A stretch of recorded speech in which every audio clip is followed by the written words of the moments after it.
알아두면 유용한 경제 이야기, 오늘의 생활경제 시작합니다.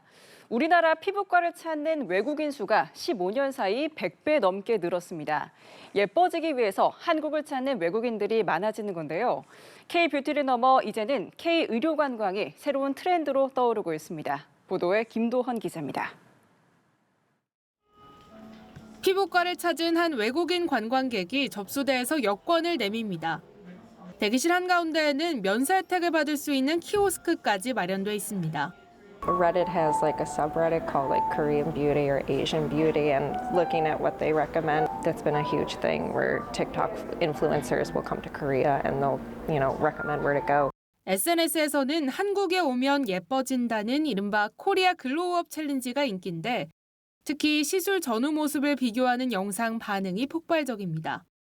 지난해 외국인 환자 수는 처음으로 100만 명을 돌파했고 특히 우리나라 피부과를 찾은 외국인 수는 15년 사이 117배 급증했습니다.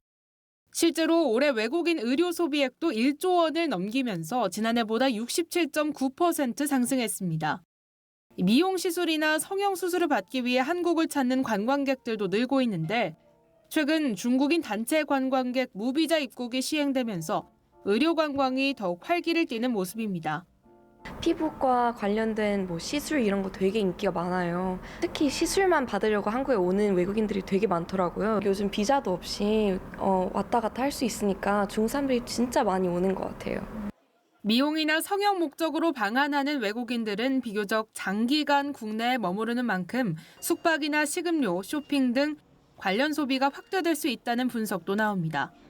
대표적인 고부가가치 산업으로 꼽히는 K-의료 관광이 한국 관광 산업의 새로운 성장 동력이 될 수 있을지 주목됩니다. 연합뉴스TV 김도헌입니다. 우리나라의 항생제 사용량이 경제협력개발기구 OECD 국가 중 최상위권인 것으로 조사됐습니다. 질병관리청과 최근 발표된 OECD 보건 통계에 따르면 2023년 기준 한국의 항생제 사용량은 인구 1000명당 하루 31.8DID를 기록했습니다. 이는 자료가 공개된 OECD 회원국 중 두 번째로 높은 수치입니다. 세계보건기구는 2019년 항생제 내성을 인류의 생명을 위협하는 10대 요인으로 지목했습니다.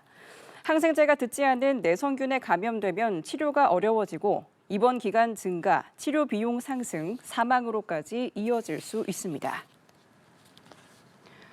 네, 수도권 아파트 값이 전반적으로 상승세지만 지역과 연식, 평형별로는 초양극화 현상이 심해지는 것으로 나타났습니다. 부동산 중개업체 집토스에 따르면 서울 강남구는 작년 평균 가격 대비 올해 3분기 가격이 6억 2,200만 원, 서초구는 5억 3,800만 원 올랐습니다. 반면 경기도 평택시는 2,500만 원 내리는 등 수도권 일부 외곽 지역은 하락세가 뚜렷했습니다.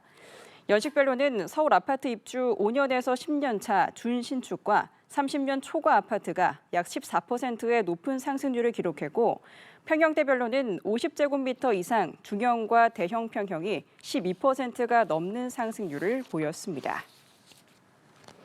네, 지난해 예술공연업 임금 체불 총액이 130억 원을 넘어섰습니다. 국회 문화체육관광위원회 소속 손솔진보당 의원이 고용노동부에서 제출받은 자료에 따르면 지난해 공연단체와 영상 제작업체 등에서 일한 노동자 중 1,790명이 131억 8,200만 원의 임금을 받지 못한 것으로 조사됐습니다. 1인당 평균 체불 액수는 736만 원에 달했습니다. 상황은 매년 악화하고 있어 예술공연업 임금 체불액 총액은 2021년 45억 원 수준에서 4년 사이 3배 가까이 늘어났습니다.